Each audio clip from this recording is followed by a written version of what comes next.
नमस्कार दोस्तों। हमारा प्रयास रहता है कि वीकेंड पे हम आपको कुछ ना कुछ जानकारी आपको दें जो कि पिछले कुछ हफ्ते में करंट अफेयर्स का टॉपिक रहा है। तो आज के हम इस वीडियो में देखेंगे कि वर्तमान में जो अभी लेटेस्ट 2022-23 का जो बजट प्रस्तुत किया है हमारे फाइनेंस मिनिस्टर ने, उसमें ये डिक्लेयर किया है कि भारत 2022-23 में डिजिटल करेंसी लॉन्च करेगा। तो ये टॉपिक हम आपके साथ शेयर कर रहे हैं कि ये डिजिटल करेंसी क्या है। कुछ लोगों में ये भी कन्फ्यूजन होता है, डिजिटल करेंसी मतलब कैशलेस ट्रांजैक्शन जो कि हम इंटरनेट बैंकिंग, पेटीएम या अन्य जो यूपीआई ऐप है उसके द्वारा करते हैं, जबकि कुछ का आइडिया ये रहता है कि डिजिटल करेंसी मतलब क्रिप्टो करेंसी है। तो आज के इस वीडियो में हम सारा कुछ कन्फ्यूजन क्लियर करेंगे। पहले हम देखते हैं कि क्रिप्टो करेंसी और डिजिटल करेंसी इन दोनों में डिफरेंस क्या है। ठीक है, क्रिप्टो करेंसी हम पहले समझते हैं। क्रिप्टो करेंसी एक्चुअली क्या होता है कि एक करेंसी नहीं है, भले ही हम इसको करेंसी कहते हैं, लेकिन ये एक तरह से डिजिटल एसेट्स है और ये किसी भी करेंसी से डिफरेंट इस तरीके से है कि क्रिप्टो करेंसी कोई भी एक प्राइवेट व्यक्ति के द्वारा भी जारी किया जा सकता है। जैसे कि बिटकॉइन है, इथर है, क्रिप्टो करेंसी के रूप में जाना जाता है, अभी फेमस बहुत है। तो ये कोई भी प्राइवेट व्यक्ति जारी कर सकता है। ये अनरेगुलेटेड होता है, इसका कोई रेगुलेशन नहीं होता है। जैसे इंडिया में करेंसी है अभी फिजिकल करेंसी, उसका रेगुलेशन सेंट्रल बैंक आरबीआई करती है।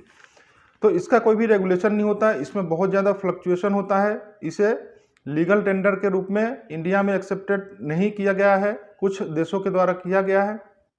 इसमें फ्लक्चुएशन इतना ज़्यादा होता है कि कभी क्रिप्टो करेंसी की वैल्यू जो है 10 रुपये के बराबर भी हो सकती है और कभी 10 लाख के बराबर भी हो सकती है।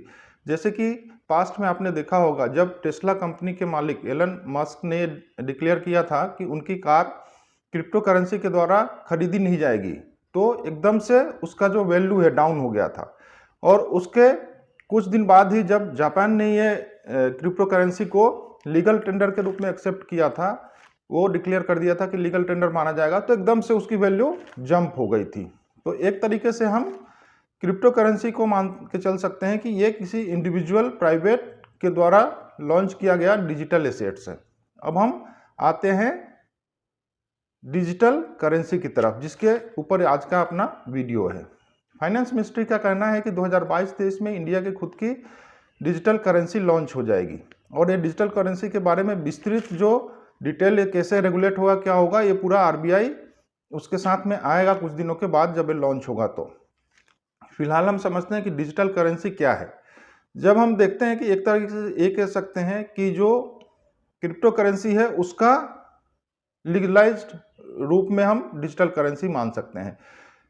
क्रिप्टो करेंसी में उसकी वैल्यू की कोई गारंटी नहीं होती है, जबकि डिजिटल करेंसी में ये इंडिया के संदर्भ में अगर हम देखें तो रिजर्व बैंक ऑफ इंडिया के द्वारा जारी की जाएगी। और जिस तरीके से आपका जो फिजिकल नोट है अभी जो हम यूज करते हैं, उसमें लिखा रहता है कि आरबीआई की उसमें गारंटी रहती है कि उसकी वैल्यू की गारंटी है। उसी तरीके से डिजिटल करेंसी जब जारी होगा तो वो आरबीआई की गारंटी उसमें रहेगी कि उसकी वैल्यू जो है वो गारंटी बाय आरबीआई। अब सेंट्रल बैंक के द्वारा जो जारी किया जाएगा उसको सीबीडीसी कहेंगे, सेंट्रल बैंक डिजिटल करेंसी।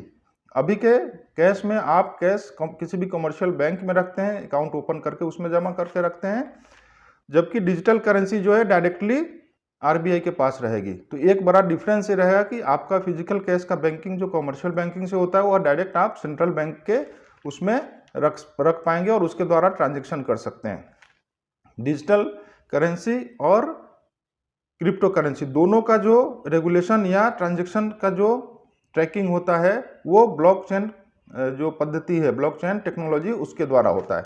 अब आरबीआई को एक डिजिटल करेंसी जारी करने की जरूरत क्यों पड़ी, तो उसके पीछे सबसे बड़ा कारण एक तो ये है कि अभी जो पेंडेमिक का दौर चला था उसमें आरबीआई ने ये पाया, अप्रैल 2021 में एक सर्वे जारी हुआ है जिसमें आरबीआई का ये ऑब्जर्वेशन है कि इंडिया में जो ट्रांजैक्शंस हुए हैं मोर देन 500 से ज़्यादा की वैल्यू के जो ट्रांजैक्शन हुए हैं उसमें 57.7% लोगों ने कैशलेस ट्रांजैक्शन किया है और रिमेनिंग 52.1 लोगों ने किसका ट्रांजैक्शन किया, फिजिकल कैश के द्वारा।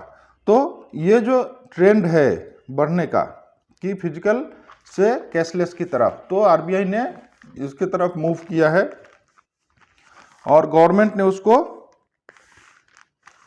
एक तरह से नोट दे दिया है कि हाँ you can go ahead with digital currency.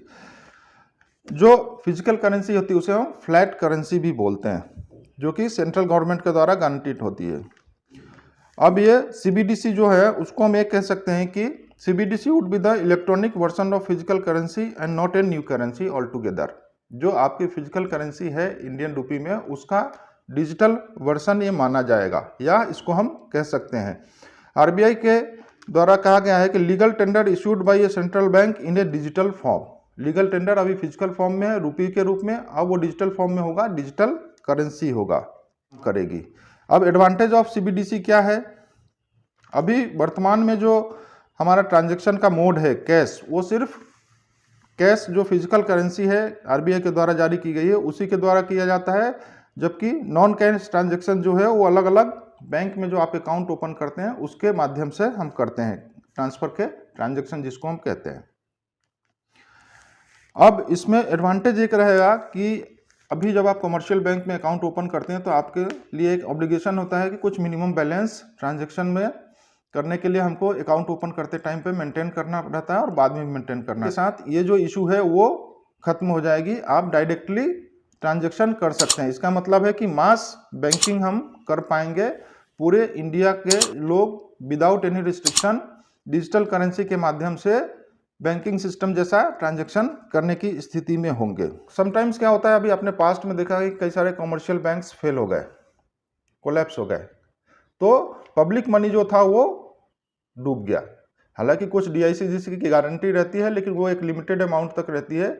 ये वाली जो प्रॉब्लम है बैंक के फेल होने के कारण पब्लिक मनी का डूबना, वो डिजिटल करेंसी जब लॉन्च होगी तो वो समस्या खत्म हो जाएगी। जो लोग सेंट्रल बैंक के साथ डायरेक्ट डिजिटल करेंसी के माध्यम से डील करेंगे, वहां रखेंगे, उनके साथ फेलियर का डर बिल्कुल भी नहीं रहेगा और उनका पैसा ज़्यादा सेफ रहेगा। अब इसका डिसएडवांटेज ये हो जाएगा कि जो कमर्शियल बैंक है उनके पास फिजिकल कैश या नॉन कैश के लिए जो अकाउंट्स ओपन करके बैलेंस रखते थे, जो डिपॉजिट उनके पास रहता था, उसमें कमी आ सकती है। और जब उसमें कमी आएगी तो बैंक के पास डिपॉजिट्स कम रहेंगे, और कम जब रहेंगे तो उसको लेंड करने के लिए, दूसरे को जो लोन देते हैं उसके लिए कैश या डिपॉजिट कम होगा, तो इंटरेस्ट रेट जो है लोन का वो अपग्रेड होगा, अप होगा। और जब इंटरेस्ट रेट ज़्यादा होगा तो निश्चित रूप से हर चीज़ की में महंगाई बढ़ेगी, और ये कहीं ना कहीं इकोनॉमी जो एक्टिविटी है उसको कम करेगा। तो ये आर्थिक विकास से जुड़ा हुआ भी मामला है, लेकिन इसमें आगे देखने वाली बात है कि डिजिटल करेंसी कहाँ तक इंडियन इकोनॉमी पे इफेक्ट डालती है। 9 country already using digital currency. Digital currency जो है 9 देश ऐसे हैं जो कि डिजिटल करेंसी को लीगल टेंडर मान चुके हैं और वहाँ पे वो डिजिटल करेंसी के माध्यम से ट्रांजैक्शन हो रहा है। इसमें से 8 देश जो है छोटे देश हैं, जो आइलैंड के रूप में है। अभी लेटेस्ट में जो कुछ दिन पहले जारी हुआ है वो ई नैरा करके डिजिटल करेंसी जारी हुआ है 2021 में, और ये नाइजीरिया कंट्री जो है उन्होंने अपनी डिजिटल करेंसी इशू की है। अभी कुछ दिन पहले जो विंटर ओलंपिक स्टार्ट हुआ है उसमें चाइना ने भी अपना डिजिटल करेंसी लॉन्च किया है। ये फुल फ्लैश नहीं है, कुछ दिनों बाद हो सकता है फुल फ्लैश उनकी डिजिटल करेंसी आ जाएगी। इसके अलावा यूएस भी है जो डिजिटल करेंसी के ऊपर रिसर्च कर रही है, और हो सकता है आने वाले कुछ दिनों में वहाँ पे भी डिजिटल करेंसी इशू होगा। तो ये कुछ ऐसे इशूज थे जो हमने डिजिटल करेंसी के बारे में, जो फाइनेंस मिनिस्ट्री ने डिक्लेरेशन दिया है इस बजट में, उसके ऊपर हमने लाइट डालने का प्रयास किया है। उम्मीद है कि आप डिजिटल करेंसी को समझ गए होंगे, और आने वाले टाइम में हो सकता है कि आप डिजिटल करेंसी से ज़्यादा ट्रांजैक्शन करें बजाय फिजिकल करेंसी के।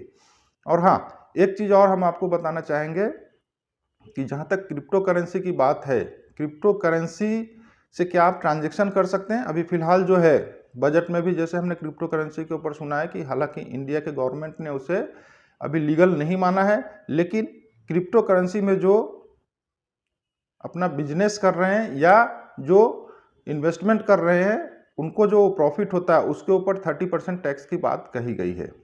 अब जब 30% टैक्स लगेगा तो उसके बाद नेक्स्ट हो सकता है कुछ दिनों के बाद क्रिप्टो करेंसी को लीगल भी मान लिया जाए, लेकिन ये सिर्फ अभी कयास है। लेटेस्ट तो आरबीआई का स्टेटमेंट यही है कि क्रिप्टो करेंसी को वो लीगल टेंडर मानने नहीं जा रही है। लेकिन कुछ ऐसे ई प्लेटफॉर्म हैं जहां पे कि क्रिप्टो करेंसी आज की तारीख में लेन देन ट्रांजेक्शन के माध्यम के रूप में स्वीकार किया जा रहा है। ओके, तो ये digital currency, crypto currency, non cash transactions, इसके बारे में एक ब्रीफ में हमने आपको नॉलेज शेयर करने की कोशिश की है। उम्मीद करते हैं कि आपको डिजिटल करेंसी, क्रिप्टो करेंसी और जो यूपीआई पेमेंट बैंक और जो अन्य ट्रांजैक्शन के माध्यम है जो नॉन कैश है, उनके बीच में डिफरेंस समझ में आया होगा। और आने वाले टाइम में आप डिजिटल करेंसी के युग में होंगे। हिंदुस्तान एक नए युग में प्रवेश करेगा जिसमें कि आप डिजिटल करेंसी की सारे प्लस माइनस जान पाएंगे। Okay, thank you.